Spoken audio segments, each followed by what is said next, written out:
അസ്സലാമു അലൈക്കും. വാലേക്കും മുസ്സലാം. ഞാൻ ബാബയെ കാത്തിരിക്കുകയായിരുന്നു. നീ വളരെ എക്സൈറ്റഡ് ആണല്ലോ. അതെ, ഇബ്രാഹിം നബിക്ക് എന്ത് സംഭവിച്ചു എന്ന് എനിക്ക് അറിയണം. ആളുകൾ അദ്ദേഹത്തെ തീയിലോട്ട് എറിഞ്ഞോ? പെട്ടെന്ന് പറയുമോ? ശരി ശരി, അതിന്റെ ബാക്കി കഥ ഇപ്പോൾ തന്നെ നിനക്ക് ഞാൻ പറഞ്ഞു തരാം. മോൻ ശ്രദ്ധിച്ചു കേൾക്കണം. ബിസ്മില്ലാഹിർ റഹ്മാനിർ റഹീം.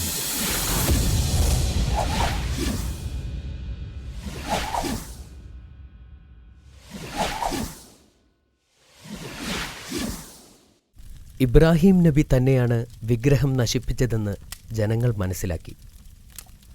വലിയ തീയിൽ അവർ അദ്ദേഹത്തെ ചുട്ടുകൊല്ലുവാനായി തീരുമാനിച്ചു. എന്നിട്ട് അവർ ശേഖരിച്ച എല്ലാ വിറകുകളും അതിൽ നിക്ഷേപിച്ചു. അങ്ങനെ തീ ഭയാനകമായി പടർന്നു പിടിച്ചു. ആരും ഒട്ടും പ്രതീക്ഷിക്കാത്ത വിധം തീ വളർന്നു. ആർക്കും അതിനോട് അടുക്കാൻ സാധിക്കുമായിരുന്നില്ല.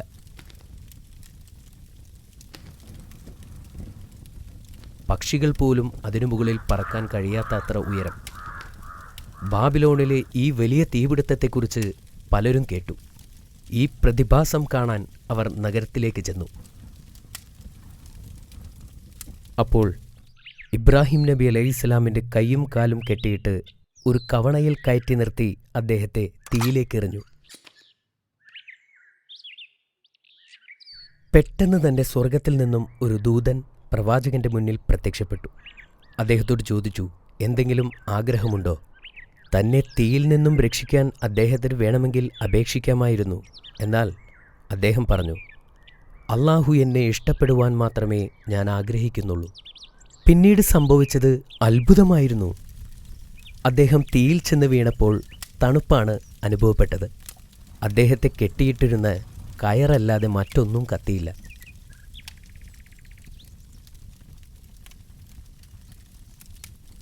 ഒരു ഉദ്യാനത്തിലിരിക്കുന്ന പോലെ തീയിലിരുന്നു കൊണ്ട് അള്ളാഹുവിനെ അദ്ദേഹം സ്തുതിച്ചു.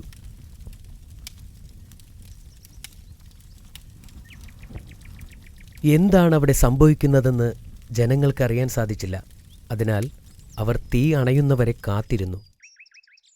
തീ കെട്ടടങ്ങിയപ്പോൾ പ്രവാചകൻ ഒരു പോറൽ പോലും ഏൽക്കാതെ ആ തീയിൽ നിന്നും പുറത്തു വന്നു. അത് കണ്ടപ്പോൾ അത്ഭുതത്തോടെ അവർ പ്രവാചകനെ നോക്കി നിന്നു. ഇത് ശരിക്കും അത്ഭുതമാണ്.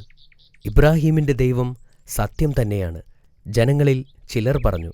എങ്കിലും ഭൂരിഭാഗം ആളുകളും വിഗ്രഹങ്ങൾ നശിപ്പിച്ചതിനാൽ നബിയോട് ദേഷ്യത്തിൽ തന്നെ ആയിരുന്നു. അവർ അദ്ദേഹത്തെ നമ്രൂദ് രാജാവിൻ്റെ സദസ്സിലേക്ക് പിടിച്ചുകൊണ്ടുപോയി. അദ്ദേഹത്തിൻ്റെ കൈകാലുകൾ ബന്ധിച്ച നിലയിലാണ് കൊട്ടാരത്തിലെത്തിച്ചത്. നമ്രൂദ് രാജാവ് പ്രവാചകനോട് ചോദിച്ചു, ഞങ്ങൾ ആരാധിക്കുന്ന വിഗ്രഹങ്ങളെ നശിപ്പിച്ചതെന്തിന്? പ്രവാചകൻ പറഞ്ഞു, അവർ ദൈവമല്ല, വെറും കൽപ്രതിമകളാണ്.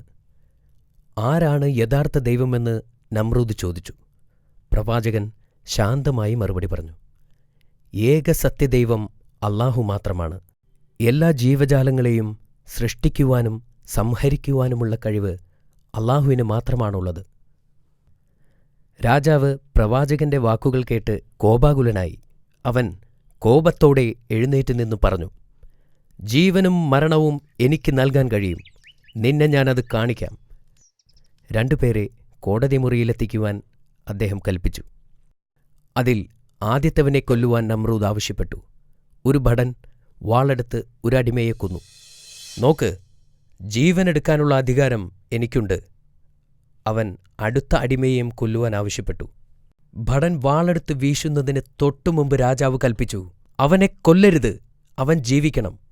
എന്നിട്ട് നമ്രൂദ് ഇബ്രാഹിം നബിയോട് പറഞ്ഞു, കണ്ടോ, എനിക്ക് ജീവിപ്പിക്കുവാനും കഴിവുണ്ട്. പ്രവാചകൻ പറഞ്ഞു, അല്ലാഹു സൂര്യനെ പടിഞ്ഞാറ് നിന്ന് ഉദിപ്പിക്കാൻ കഴിവുള്ളവനാണ്. നിങ്ങൾക്ക് അത് ചെയ്യാൻ കഴിയുമോ? നമ്രൂദിന് ഒന്നും പറയാൻ കഴിഞ്ഞില്ല. അവന് ഇബ്രാഹിം നബിയോട് വൈരാഗ്യമുണ്ടായി.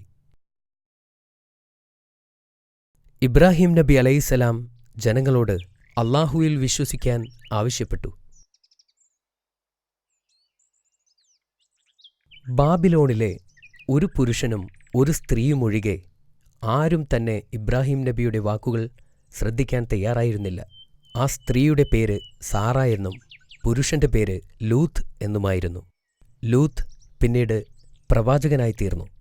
ഇബ്രാഹിം നബി അലൈഹിസ്സലാം തന്റെ വാക്കുകൾ ഇവിടെ ആരും കേൾക്കാൻ പോകുന്നില്ലെന്ന് തിരിച്ചറിഞ്ഞു. അതുകൊണ്ട് മറ്റൊരു രാജ്യത്തേക്ക് കുടിയേറിപ്പാർക്കാൻ അദ്ദേഹം തീരുമാനിച്ചു. മറ്റൊരു ജനതയിൽ അള്ളാഹുവിൽ നിന്നുള്ള സന്ദേശം പ്രചരിപ്പിക്കാൻ അദ്ദേഹം ആഗ്രഹിച്ചു. പ്രവാചകൻ തന്റെ പിതാവിനോട് ഇസ്ലാമിലേക്ക് ചേരാൻ അപേക്ഷിച്ചു. എന്നാൽ അയാൾ അത് നിരസിച്ചു. പ്രവാചകനും സാറയും ലൂത്ത് നബിയും ഒരു നീണ്ട യാത്ര ആരംഭിച്ചു. സിറിയ, പലസ്തീൻ, ഈജിപ്ത് എന്നിവിടങ്ങളിലൂടെ അവർ സഞ്ചരിച്ചു. ജനങ്ങളോട് അള്ളാഹുവിൽ വിശ്വസിക്കാൻ ആവശ്യപ്പെട്ടു.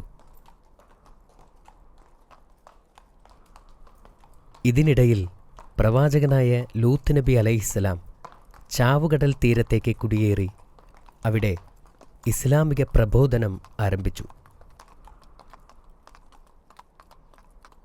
കുറച്ച് മാസങ്ങൾക്ക് ശേഷം ഇബ്രാഹിം നബി അലൈഹിസ്സലാം സാറയെ വിവാഹം ചെയ്തു. അവൾ നല്ലൊരു വിശ്വാസിയായിരുന്നു. പ്രവാചകനും ഭാര്യയും മരുഭൂമിയിൽ കുറേ നാൾ യാത്ര ചെയ്തു. ഒരു ദിവസം അവർ ഒരു ദുഷ്ടനായ രാജാവിൻ്റെ രാജ്യത്ത് പ്രവേശിക്കാനിടയായി.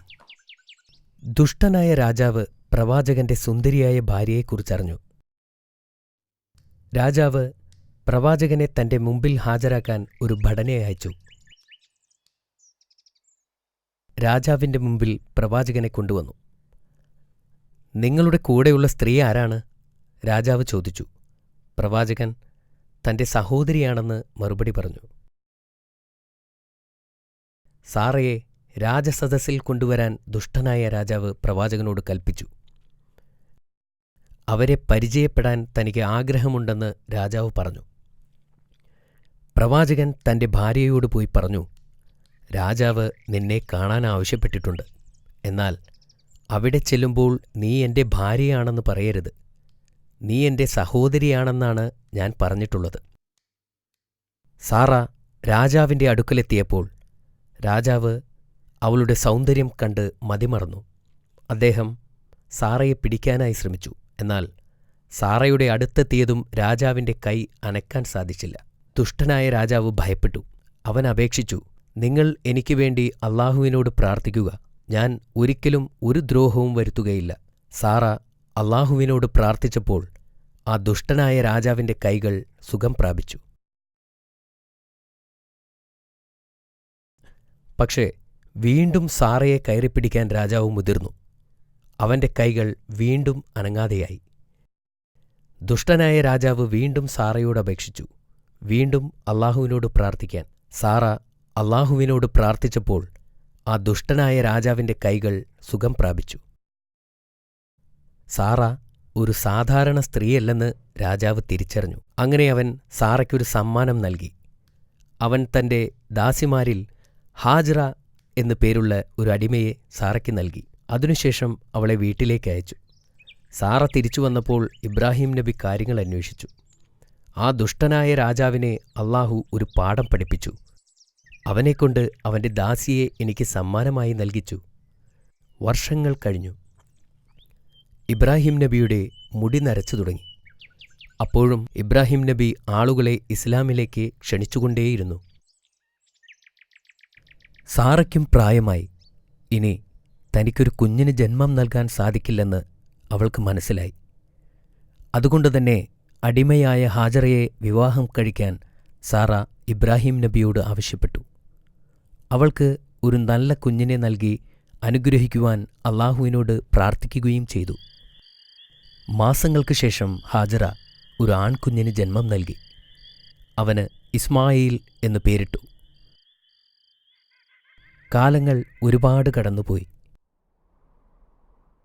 ഒരിക്കൽ ഇബ്രാഹിം നബി ഞെട്ടി ഉണർന്നു. അള്ളാഹുവിനു വേണ്ടി എന്തോ ചെയ്യേണ്ടതായുണ്ടെന്ന് അദ്ദേഹത്തിന് തോന്നി.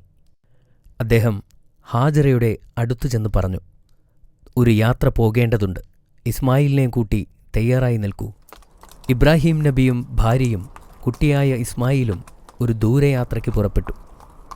ഒരുപാട് ദിവസം അവർ സഞ്ചരിച്ചു. ഒടുവിൽ ഒരു വരണ്ട മരുഭൂമിയായ മർവ പർവ്വതത്തിൻ്റെ താഴ്വാരത്തെത്തി. അവിടെ പഴങ്ങളോ മരങ്ങളോ ഭക്ഷണമോ വെള്ളമോ ഇല്ലായിരുന്നു. ജീവന്റെ ഒരു അടയാളം പോലുമില്ലാത്ത ഒരു താഴ്വരയായിരുന്നു അത്. അവിടെ വച്ച് ഇബ്രാഹിം നബി തൻ്റെ ഭാര്യയെയും കുട്ടിയെയും ഉപേക്ഷിച്ച് തിരിച്ചു നടക്കാൻ തുടങ്ങി. അവർക്ക് 2 ദിവസത്തേക്കുള്ള ഭക്ഷണം മാത്രമേ കയ്യിലുണ്ടായിരുന്നുള്ളൂ. അദ്ദേഹത്തിൻ്റെ ഭാര്യ അദ്ദേഹത്തോട് പൊട്ടിക്കരഞ്ഞുകൊണ്ട് ചോദിച്ചു, ഞങ്ങളെ ഈ മരുഭൂമിയിൽ ഒറ്റക്കാക്കി എങ്ങോട്ടാണ് പോകുന്നത്? അദ്ദേഹം ഒന്നും മറുപടി പറഞ്ഞില്ല. അവർ വീണ്ടും കരഞ്ഞുകൊണ്ട് അപേക്ഷിച്ചു. ഒടുവിൽ അവർക്ക് മനസ്സിലായി, ഇതൊന്നും സ്വന്തം ഇഷ്ടപ്രകാരം അല്ല അദ്ദേഹം ചെയ്യുന്നത്. അവർ വീണ്ടും വിളിച്ചു ചോദിച്ചു, അള്ളാഹു ചെയ്യാൻ പറഞ്ഞിട്ടാണോ? അദ്ദേഹം തല കുലുക്കുക മാത്രം ചെയ്തു. എന്നിട്ട് നടന്നകന്നു. അദ്ദേഹത്തിൻ്റെ ഭാര്യ പറഞ്ഞു, ഞങ്ങൾക്ക് ഭയമില്ല, അള്ളാഹു ഞങ്ങളെ സംരക്ഷിക്കും.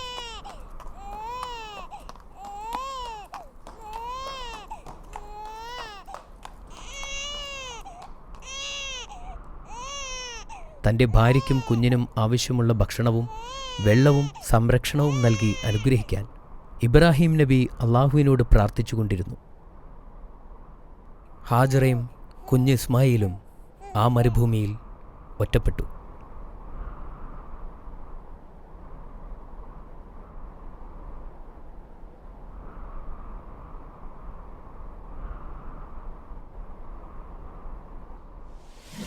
ഓ നോ, എന്തിനാണ് ഇബ്രാഹിം നബി അങ്ങനെ ചെയ്തത്? എന്തിനാണെന്ന് പറ ബാബ. അള്ളാഹു കൽപ്പിച്ചതുകൊണ്ടാണ് അങ്ങനെ ചെയ്തത്. പിന്നെ എന്തുണ്ടായി ബാബ? ബാക്കി കഥ നിനക്ക് നാളെ ഞാൻ പറഞ്ഞു തരാം. ഓക്കെ ബാബ. കിടക്കുന്നതിന് മുമ്പ് നിന്നോട് ഞാൻ കുറച്ച് ചോദ്യങ്ങൾ ചോദിക്കാൻ പോവുകയാണ്. നീ റെഡിയാണോ? ചോദിച്ചോളൂ. എങ്കിൽ പറയൂ, എന്തിനാണ് ഇബ്രാഹിം നബിയെ ആളുകൾ തീയിലേക്ക് എറിഞ്ഞത്? ഞാൻ കുറച്ച് ഓപ്ഷൻസ് തരാം. ഓപ്ഷൻ എ, അവർ ആരാധിച്ചിരുന്ന വിഗ്രഹങ്ങൾ ഉടച്ചതുകൊണ്ട്. ഓപ്ഷൻ ബി, വിഗ്രഹങ്ങൾ കട്ടെടുത്തതുകൊണ്ട്. ഓപ്ഷൻ സി, വിഗ്രഹങ്ങൾ കത്തിച്ചതുകൊണ്ട്. അത് വളരെ എളുപ്പമാണ്. ആളുകൾ ആരാധിക്കുന്ന വിഗ്രഹങ്ങളെ തകർത്തതുകൊണ്ടാണ് പ്രവാചകനെ തീയിലിട്ടത്. മാഷാ അല്ലാ, അത് ശരിയാണ്. താങ്ക് യു ബാബ. പ്രവാചകൻ നമ്രൂദിനെ എങ്ങനെയാണ് വെല്ലുവിളിച്ചത്? പടിഞ്ഞാറ് നിന്ന് സൂര്യനെ ഉയർത്താൻ സാധിക്കുമോ എന്ന് ചോദിച്ചു. ബാബിലോണിൽ നിന്നും നബിയുടെ കൂടെ ആരൊക്കെയാണ് പോയത്? ലൂത്ത് എന്ന പേരുള്ള മനുഷ്യനും സാറ എന്ന പേരുള്ള വിശ്വാസിയും കൂടെയുണ്ടായിരുന്നു. നീ പറഞ്ഞത് ശരിയാണ്. പ്രവാചകന്റെ ആദ്യത്തെ മകന്റെ പേരെന്തായിരുന്നു? അത് ഇസ്മായിൽ അലൈഹിസ്സലാം. മാഷാ അല്ലാ, അതും ശരിയാണ്. ഇന്നത്തേക്കിനി ഇത്രയും മതി. ഈ കഥയുടെ ബാക്കി നമുക്ക് നാളെ പറയാം. Good night Ameer. Okay, by.